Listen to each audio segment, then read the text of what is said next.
Being a teacher and seeing these mass shootings is always something that's on my mind.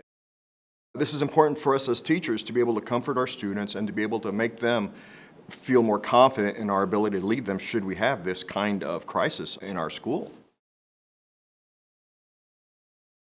We've seen an increase in the number of intrusions that have taken place in high schools and even elementary schools across the country. I've personally seen what it looks like to go through something like that, not in a school, but in a parish.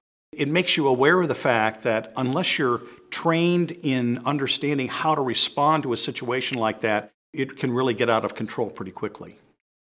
Our number one priority at St. Michael is the safety of our students and our faculty. I think every teacher has asked themselves, what would I do if I were in a situation where there was a crisis? We're looking for a way to empower them so that they felt like they had choices and then they knew how to remain calm and be safe in the unlikely event of a crisis.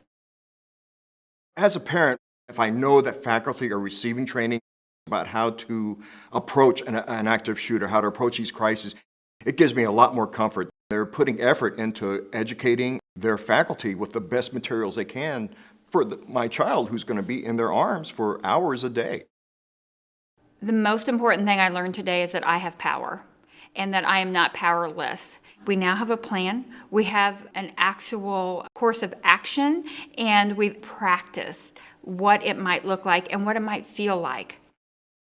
I've been in active shooter training in another school situation. What Vaughn produced for us today, along with his son Kyle, was far superior. In particular, equipping us with ways in which we could become proactive. Here we learned the three basic scenarios, the get out, take out, lock out, and whichever one works best at that moment, that's what you do. And I thought that was really great.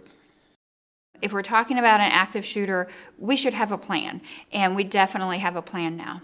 I think the most important thing I learned today is that as instructors, we're actually the first responders, not the police.